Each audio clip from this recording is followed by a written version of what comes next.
إن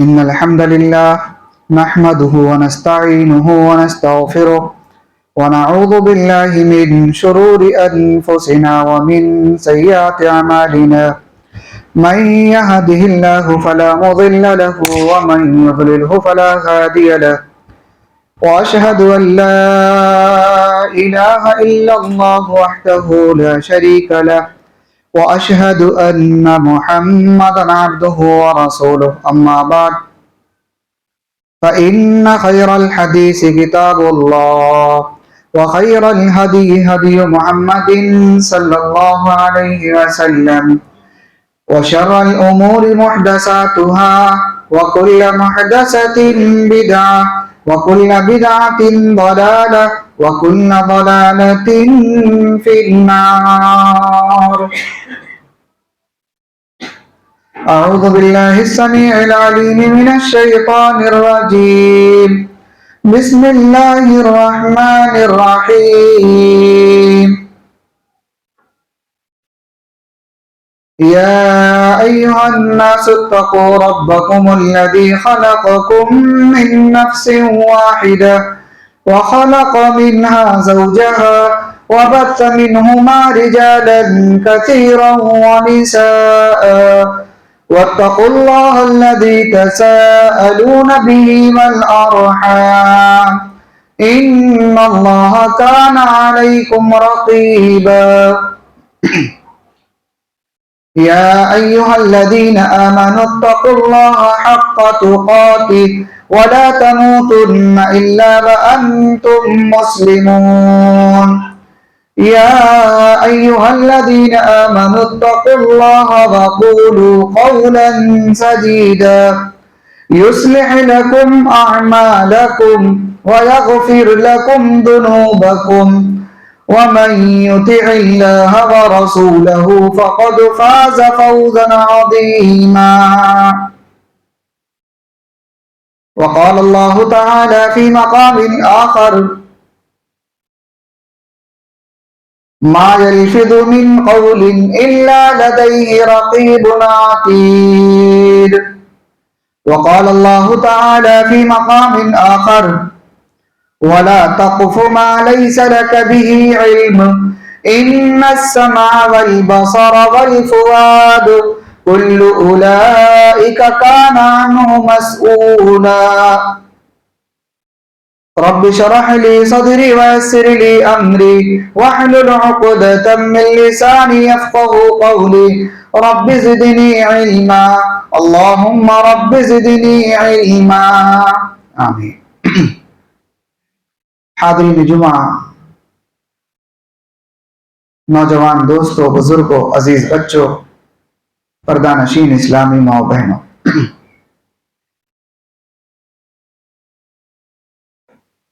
ہر طرح کی تعریف کا مستحق اللہ رب العالمین ہے، جس پاک پروردگار نے ہمیں اور آپ کو ابھی قریب میں ہی ایک بابرکت مہینے سے گزارا ہے.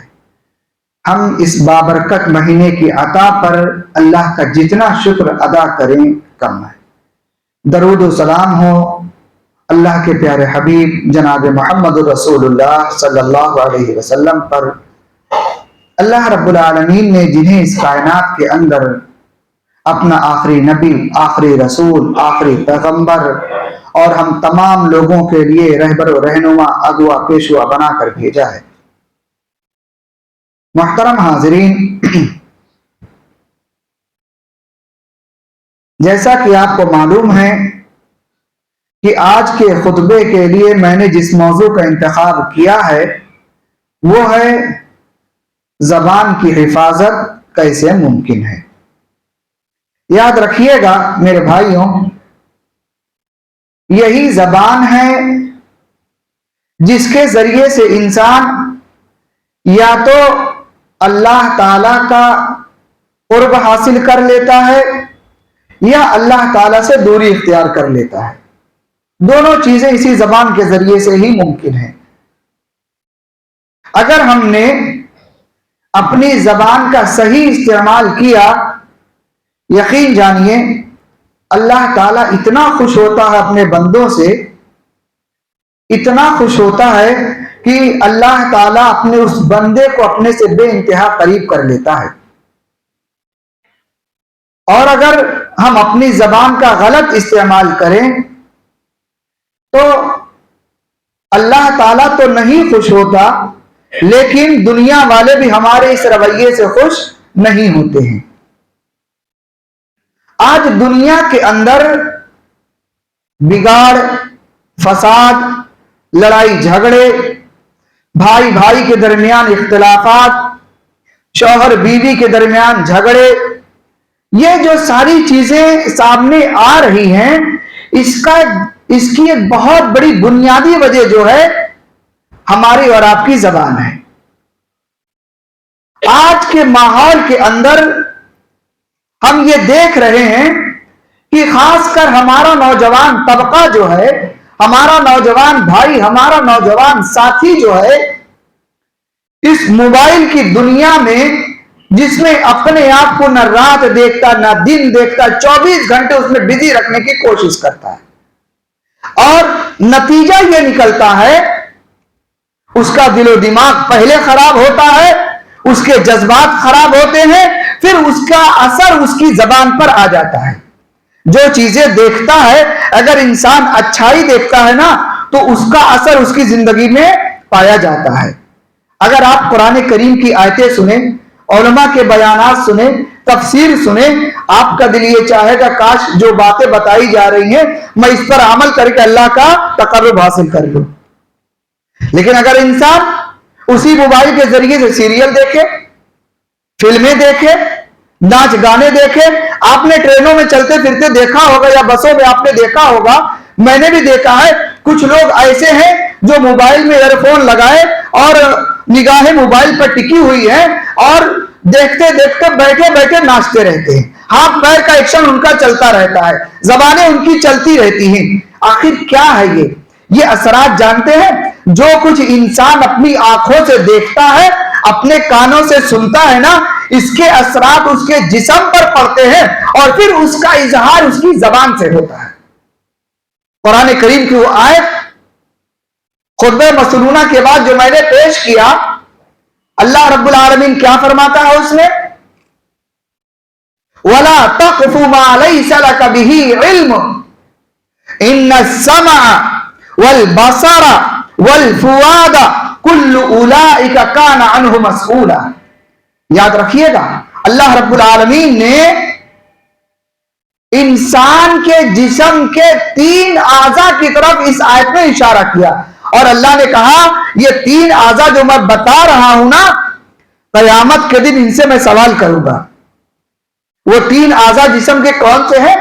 جس پر انسان کی زندگی کا دار و مدار ہے۔ اللہ نے کیا کہا؟ وَلَا تَقْفُ مَا لَيْسَ لَكَ بِهِ عِلْمٌ۔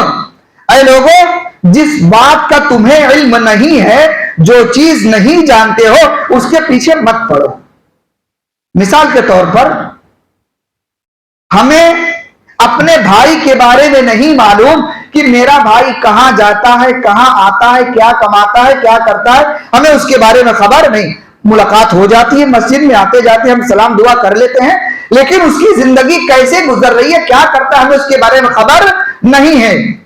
بعض لوگ کیا کرتے ہیں، اس کی زندگی بدلنے لگی، یہ اس کا چال چلن بدل گیا، اس کے لباس بدل گئے، یہ تھوڑا سا اسٹینڈرڈ لیول پر آ گیا، آخر یہ کرتا کیا ہے، لوگوں کو فکر سوار ہو جاتی ہے۔ اب جو لوگ اس مزاج کے ہوتے ہیں کہ کسی کی جاسوسی کریں یا کسی کے پیچھے لگے رہیں، کسی کا عیب تلاش کریں، کسی کے اندر خامیاں تلاش کریں، اب وہ ان کے پیچھے لگ جاتے ہیں۔ اچھا، یہ کہاں جاتے ہیں، کیا کرتے ہیں، کس سے ملتے ہیں، اور ان کا اٹھنا بیٹھنا کس کے ساتھ ہے، ان تمام چیزوں پر نظر رکھنا شروع کر دیتے ہیں۔ اللہ تعالیٰ انہی باتوں سے تو منع کر رہا ہے۔ حدیث کے اندر بھی اللہ کے نبی نے انہی باتوں سے منع کیا۔ اللہ کے نبی نے فرمایا وَلَا تَجَسَّسُوا وَلَا يَغْتَبْ بَعْضُكُمْ بَعْضًا۔ اللہ کے نبی نے یہی تو کہا ہے، لوگوں دیکھو ایک دوسرے کے پیچھے مت لگو، اپنے کام سے کام رکھو، اپنی زندگی دیکھو، ہم کیا کر رہے ہیں، لیکن آج زیادہ تر لوگ اپنے بارے میں فکر نہیں بلکہ دوسروں کے بارے میں زیادہ فکر مند ہوتے ہیں. غلط ہے یہ. اللہ رب العالمین نے کیا کہا؟ وَلَا تَقْفُ مَا لَيْسَ لَكَ بِهِ عِلْمٌ. جس چیز کا تمہیں علم نہیں اس کے بارے میں اس کے پیچھے مت پڑو. اسی طرح شریعت کا علم ہے. شریعت کا علم اللہ نے جس چیز کا علم دیا, مان لیجئے آج ہر مسلمان یہ جانتا ہے کہ اللہ نے ہمارے اوپر 5 وقت کی نماز فرض کیا ہے. ہر مسلمان جانتا ہے, لیکن جاننے کے باوجود عمل کتنے لوگ کرتے ہیں؟ جمعہ ہے, مسجد آپ کے الحمدللہ اوپر سے نیچے تک بھر گئی, لیکن ذمہ داروں نے, مسجد کے ٹرسٹیان نے آپ کی سہولت کے لیے اتنے پیسے خرچ کیے. میں بہت پہلے سے اس مسجد کو جانتا ہوں, جس حالت میں تھی نیچے کا ایک حصہ تھا, اس کے بعد آپ کے لیے سہولتوں کو انتظام کیا گیا, اوپر کا حصہ بنایا گیا, یہ ساری تیاریاں کی گئی, اور پھر ایک وقت ایسا بھی آئے کہ کام مکمل ہو کر کے آپ کے لیے اے سی تک کا انتظام کر دیا گیا. کیا اس لیے کہ آپ صرف جمعہ کے دن آئے, نماز پڑھنے, باقیہ وقت میں آپ غائب ہو جائیں؟ اسی لیے اتنا سارا خرچہ کیا گیا ہے. اکثر جمعہ میں اعلان ہوتا ہے بھائیوں مسجد کے اخراجات بڑھ گئے ہیں, آپ لوگ تعاون کیجئے, اور کرنا بھی چاہیے. اللہ کا گھر ہے, آپ جتنا اللہ کے گھر میں خرچ کریں گے یقین جانیے اس کا ایک ایک بدلہ کئی گنا اللہ تعالیٰ آپ کو عطا کرے گا. لیکن کس لیے آخر صرف اللہ کے گھر میں خرچ کر دو اور اللہ کے گھر کو آباد نہ کرو؟ تو کیا یہ ہمارے لیے جائز ہے؟ نماز فرض ہے نا, ہر مسلمان جانتا ہے کہ نماز پڑھنا اس کے لیے فرض ہے, لیکن ادائیگی میں ہم کتنی کوتاہی کرتے ہیں. رمضان کا مہینہ گزرا, رمضان میں لوگوں کی حالت کیا تھی؟ ہر وقت نماز کا اہتمام, جلدی چلیے نہیں جگہ نہیں ملے گی, اوپر کا حصہ نیچے کا حصہ جو ہے سب بھر جاتا. اکثر مساجد کا یہی حال تھا. لیکن کیا وجہ ہے کہ رمضان ختم, عبادت ختم, اللہ تو وہی ہے, احکام تو وہی ہے, ہم تو آزاد نہیں ہوئے, لیکن مسلمان کیوں آخر آزاد ہو گیا؟ ہم نے کیوں اپنے آپ کو آزاد سمجھ لیا؟ جانتے ہیں یہ ہماری عبادات کا اثر ہماری زندگی پر پڑتا ہے. اگر آپ ایک نیکی کرتے ہیں تو اللہ تعالیٰ آپ کو دوسری نیکی کی توفیق عطا کرتا ہے, دوسری نیکی کرتے اللہ تیسری نیکی کی توفیق عطا کرتا ہے. لیکن اگر نیکیوں سے دور ہوتے ہیں تو پھر یقین جانیے کہیں نہ کہیں ہم اور آپ خطرے میں جا رہے ہیں. ائمہ محدثین نے لکھا ہے اس بات کو کہ صحابہ اکرام کا معمول یہ تھا کہ رمضان گزرنے کے بعد وہ 6 مہینے تک دعا کرتے کہ اللہ میری عبادت کو تو قبول فرما لے. رمضان میں ہم نے جو نیکیاں کیا, جو عبادت کیا ہے, پروردگار ساری عبادتوں کو تو قبول فرما لے. وہ 6 مہینے تک دعا کرتے تھے اللہ تعالیٰ سے رمضان کے اعمال کی قبولیت کے لیے. لیکن آج ہم جب نماز کا ہی اہتمام نہیں کر پاتے تو پھر دعاؤں کا اہتمام کیسے کریں گے؟ رمضان میں ہم نے خوب عبادت کیا, نیکیاں کیا, لیکن رمضان کے بعد کیوں کمزور پڑ جاتے ہیں ہم؟ کیا اللہ کا وعدہ صرف رمضان تک ہے, رمضان کے بعد نہیں ہے؟ یقیناً اللہ کا وعدہ رمضان میں بھی ہے, رمضان کے بعد بھی ہے. سمجھنا چاہیے اس بات کو. آپ رمضان میں نمازی تھے, آپ کے بچے نمازی تھے, آپ نماز کے لیے آتے تھے, ساتھ میں آپ کے بچے نماز کے لیے آتے تھے. رمضان ختم, آپ نے مسجد کو چھوڑ دیا, بچوں نے بھی آپ کو چھوڑ دیا. کیا یہ چیزیں نہیں ہیں؟ مثال آپ دیکھ لیں, آج جمعہ ہے, آپ نماز کے لیے آئے, الحمدللہ یہ چھوٹے چھوٹے معصوم بچے بھی نماز کے لیے نظر آ رہے ہیں. اگر آپ ہر وقت ایسے ہی مسجد کو آباد کریں تو کیا آپ کے ساتھ بچے نہیں آ سکتے ہیں؟ اور یہی معصوم بچے یہ کل کو مسجد کو آباد کرنے والے بنیں گے, مسجد کی ذمہ دار بنیں گے. ان کو یہ سبق ملے گا کہ والد محترم مسجد میں 5 وقت نماز کے لیے جایا کرتے تھے, میری انگلی پکڑ کر کے لے کے جاتے تھے, میری بھی ذمہ داری ہے کہ مسجد میں جاؤں. لیکن اگر ہم خود نہیں آئیں گے تو بچوں کو کس زبان سے نصیحت کریں گے؟ قرآن کریم میں اللہ تعالیٰ فرماتا ہے وَلَا تَقْفُ مَا لَيْسَ لَكَ بِهِ عِلْمٌ إِنَّ السَّمْعَ وَالْبَصَرَ وَالْفُؤَادَ كُلُّ أُولَئِكَ كَانَ عَنْهُ مَسْئُولًا. اللہ رب العالمین نے فرمایا دیکھو جس چیز کا علم نہیں ہے اس کے پیچھے نہ پڑو, جو علم ہے کم از کم اس پہ تو عمل کر لو. نماز کا علم ہے تو نماز پہ تو عمل کر لو, جو نہیں جانتے چھوڑ دو اس کو, لیکن جو جانتے ہو اس کے لیے تو رعایت نہیں ہے کہ اس کو بھی چھوڑ دو. آپ اس کو تو چھوڑنے کی گنجائش نہیں ہے. لیکن آج مسلمان جو جانتا اس پر عمل نہیں کرتا اور جو نہیں جانتا اس کے پیچھے لگا رہتا ہے.